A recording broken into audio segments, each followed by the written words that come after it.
2016 on YouTube was the year of the challenge. Everyone was flipping water bottles. The mannequin challenge, remember that one? The Running Man challenge, how was that a challenge at all? The Try Not to Laugh challenge was a big one. Care to Juju on a beat or hit a quan, perhaps? Even that Pen Pineapple Apple Pen song was popular. Hell on Earth, or I guess on video. It was definitely a time of unoriginality. Every creator copying each other, doing the same thing. Creativity seemed to be lost on the greater platform. Well, in my little corner of the site, I was obsessed with these little suction-cupped posable figures called stickbots, and the creative stop-motion videos people were making with them. So, I made my own. Come on, you know the biggest hits? You got the chronically 2016 title Stickbot Hits Dab, you got Fart Hunter number 1, I've heard leaks of Fart Hunter number 2 even.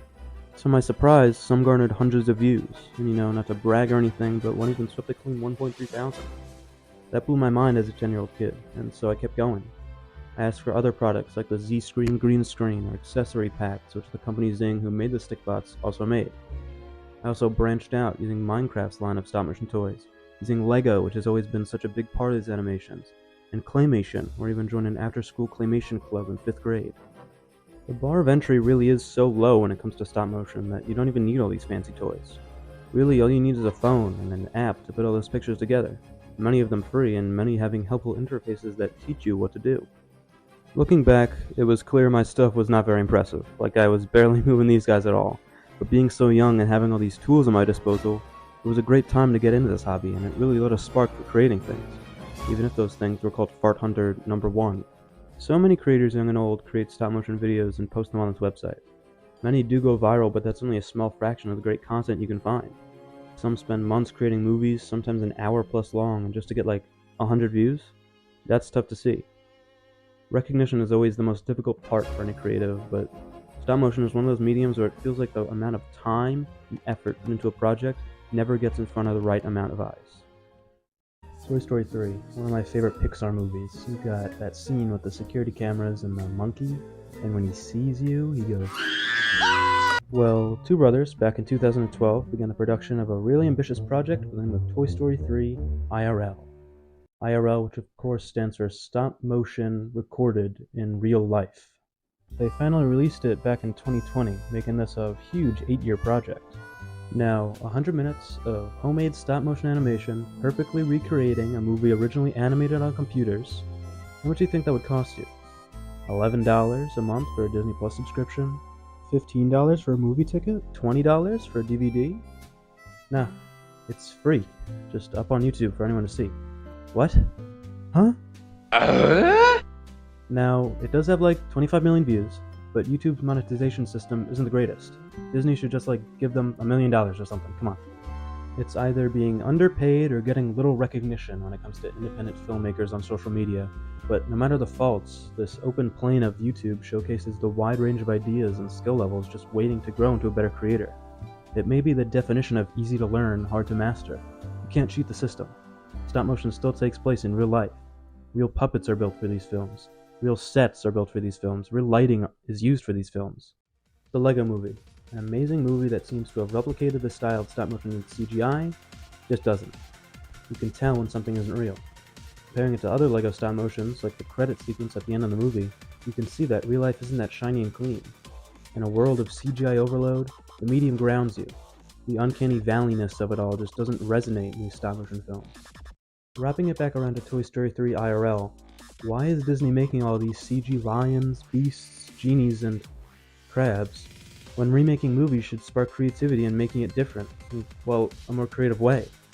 Why would you suck out all the expressiveness of an animation and try to make something real?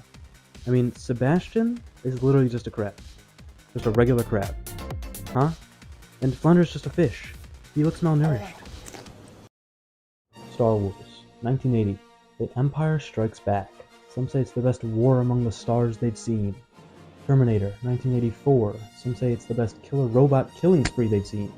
King Kong, 1933. Some say it's the best monkey they've seen adapted to the big screen. Now, what if I told you that that monkey was not actually a real monkey? That metal skeleton wasn't actually walking around? That the AT-AT walker is only as big as a chihuahua? Classic movies relied heavily on stop-motion animation for special effects, to give unrealistic characters and machines realism. It wasn't until the 90s that CGI was usable enough for big directors to take chances with it. In fact, they first shot Jurassic Park with stop motion in mind for all the dinosaurs, but Spielberg was confident in the new technology. To us today, we look at something like King Kong and question how this was ever scary. But to those folks in the 30s, well, they had nightmares about this stuff. It was as real as it gets. And sometimes you gotta wonder today if we're reverting back to how real all those things were before. When you think of puppetry, you think of those puppet shows they put on libraries, or the Muppets, or those sneaky little freak shows who slither their way through America's Got Talent. You don't think of these stop-motion animators who spend hours at a time moving one aspect of a scene through that scene, whether it be a character or even the background. In older live-action movies where stop-motion was used as special effects, there wasn't much to focus on when it came to the models. Usually only one or two things were interacting with the environment. But when it comes to fully stop-motion feature-length films, well, that's a whole different ballgame. Probably the most well-known stop-motion movie, The Nightmare Before Christmas, released in 1993, began production in 1991, with a year and a half of that just focusing on recording the stop-motion. 100,000 plus frames, or pictures, taken for the movie, each with a deliberate movement different from the last. With a crew of 120 and 20 stages to shoot multiple scenes at once, a year and a half seems like inefficiency. That's just the price of stop-motion. This is Disney money we're talking here, so you know they have the budget to get big crews and a lot of supplies. Comparing this to more recent projects like Guillermo del Toro's Pinocchio, which took almost 2.5 years to shoot using that Netflix money, which arguably may not be as much now, and even older projects like Rudolph the Red-Nosed Reindeer, which took a similar year and a half to The Nightmare Before Christmas, that's when you realize that working at max capacity seems inefficient when it really is max capacity. If you want that smooth transition between each frame and still hold that sense of realism in the environment, it's going to take time. But will it be worth it? Remember what I said before about how it's either being underpaid or getting little recognition when it comes to independent filmmakers on social media? Well, it's the same for big-name studios and feature-length films. It's that recognition that's really the more important part, and more difficult part for that matter, because that feeds into financial success. Award shows, as unpopular as they are and continue to become, still hold high levels of importance, and actually do a lot for the reputations of actors, composers, directors, and studios. As a hypothetical, let's just say, for example, Chris Pratt wins a Kids' Choice Award for a movie. Now, you may not have watched the Kids' Choice Awards because you hate award shows, or maybe you're scared of the slime or something. But you hear that he won an award for this movie, and you've been hearing great things from other people that saw this movie, so now you really want to see this movie. The award keeps up the discourse for the project, spreading it around to everyone. More importantly, for the studios, especially the smaller ones, it gets their name out into the industry, and maybe some bigger producers would like to collaborate on something. Sounds easy enough, right? For a feature-length film, every part handcrafted, years in the making, 100,000 plus pictures taken. Sounds like it'd be a breeze for a stop-motion project to invest in a feature every year. Well, it definitely sounds like that, but using our other senses, we can taste that that's far from the truth. Wait, that's not right.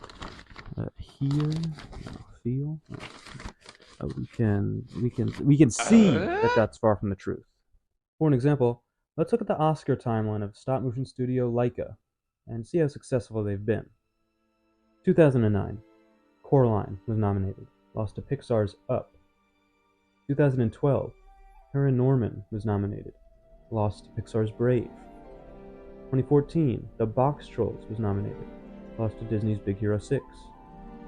2016, Kubo and the Two Strings was nominated, lost to Disney's Zootopia.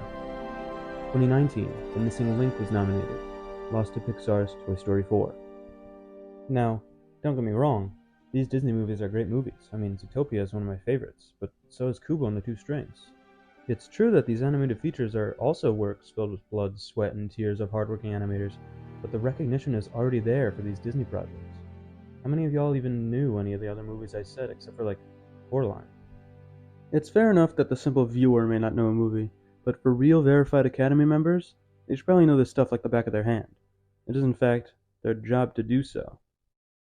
Ladies and gentlemen, welcome back to Reason to Vote! If you're not aware of the rules, I will show 5 reasons real verified Academy members voted for the movie they did, but only one of them is real. If you get a question right, you get 1 point. If you get it wrong, you give me $20. Let's play! Alright, your first reason.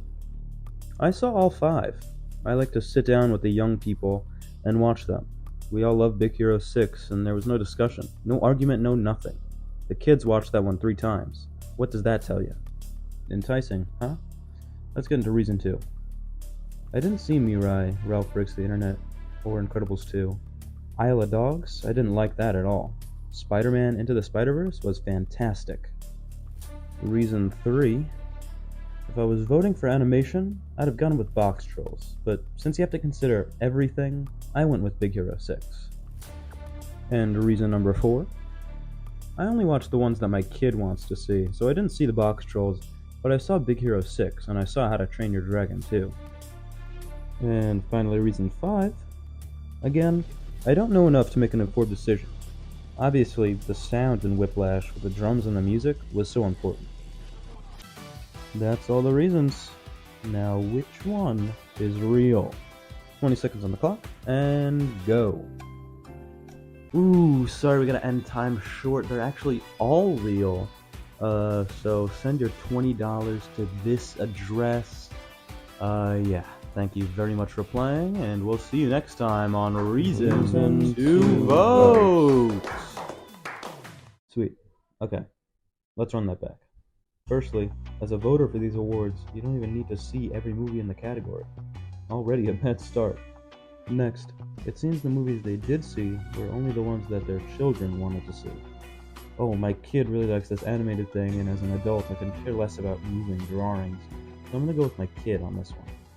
It also seems like you have to consider everything when it comes to voting, so you can't choose the movie which you like the most, like what voting entails, but you just gotta consider everything. Now, are we given the power to these award shows to be so influential in these industries? Yeah, probably. But like most institutions, it's so strong it seems impossible to topple, so these studios have to play into their corrupt rules and try to get around them. In 2022, that happened.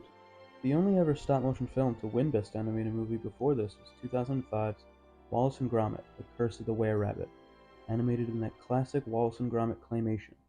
But there's been quite the 17-year dry spell, with the only type of animation winning awards being that computer-animated, cartoonishly realistic style. Last year, though, the classic story of Pinocchio was retold by director Guillermo del Toro, produced by Netflix, and what a hit it was. It takes the story in a new creative direction while keeping the points which keep Pinocchio, Pinocchio. The message of Pinocchio is what? Don't lie, right? That's like his whole deal.